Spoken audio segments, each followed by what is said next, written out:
भी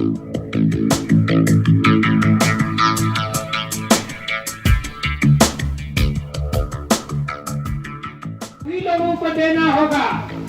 जब जो किसान आंदोलन में ले चुके हैं, जो नहीं ले चुके हैं, सबको देना पड़ेगा।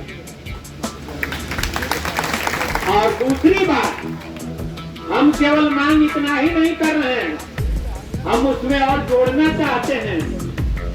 किसान जिसका दूध टोकरा है उसको तो मुआवजा की बात हो, और जो उसी खेत पर निर्भर मजदूर है उसका क्या होगा?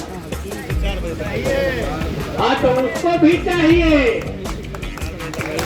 उसको भी चाहिए। चाहे एक मुश्त दो तय करके दो या नौकरी दो थर्मल में, लेकिन मजदूर को भी चाहिए।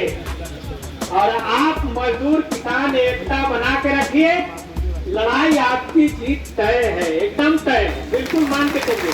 जो मैं बोल के जा रहा हूँ, हम लोग इसको देश भर में ले जाएंगे। अभी हरियाणा में जिंद में मीटिंग होने वाली है, मैं उसमें जाने वाला हूँ। और संयुक्त किसान मोर्चा जिसकी बैठक है 9 तारीख को कुरुक्षेत्र में, मैं उसमें भी भाग लेने जा रहा हूँ। अभी लड़ाई जारी है, बैठने से काम नहीं चलेगा।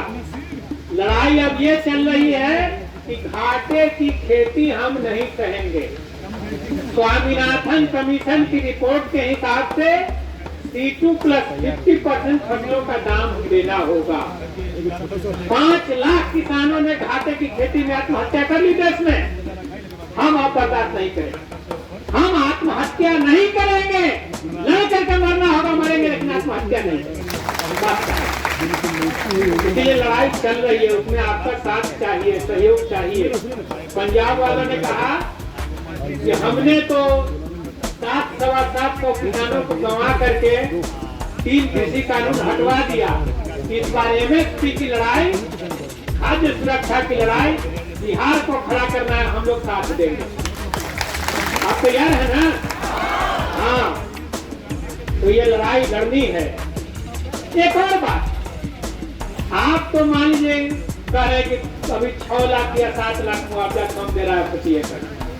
मुआवजा दे देगा तो आप जल्दी दे दीजिएगा, आप खुश हो जाइए, गाड़ी ले लीजिएगा, बंगला ले लीजिए। लेकिन हमारा तो सवाल फिर भी है कि क्या तब देश का सब जमीन हम पाइपलाइन के लिए और रेल के लिए और थर्मल के लिए दे दें? देश में अब उपजाने वाली जमीन नहीं चाहिए। आबादी बढ़ रही है, पेट बढ़ रहा है, और खेती करने वाली जमीन घट रही है। क्या होगा देश में? हमारा देश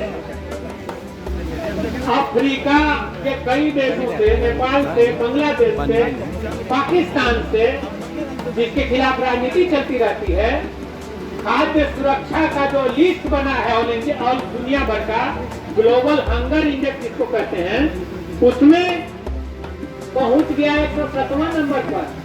इन देशों से हमारी स्थिति खराब है, भूखमरी का भूगोल बढ़ता जा रहा है। इसीलिए हम कह रहे हैं कि खेती की जमीन बचनी चाहिए। 2007 में एक भूमि नीति बनी थी। क्या था भूमि नीति में? कि अंतिम विकल्प के बतौर कृषि योग्य भूमि का ट्रांसफर गैर कृषि मद में किया जाएगा।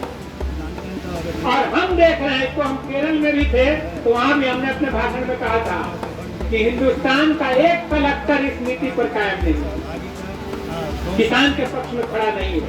जैसे ही कोई कंपनी जमीन अधिग्रहण के लिए आती है, वो कंपनी का लठैत बन के किसान के कपार पर लाठी चला जाए।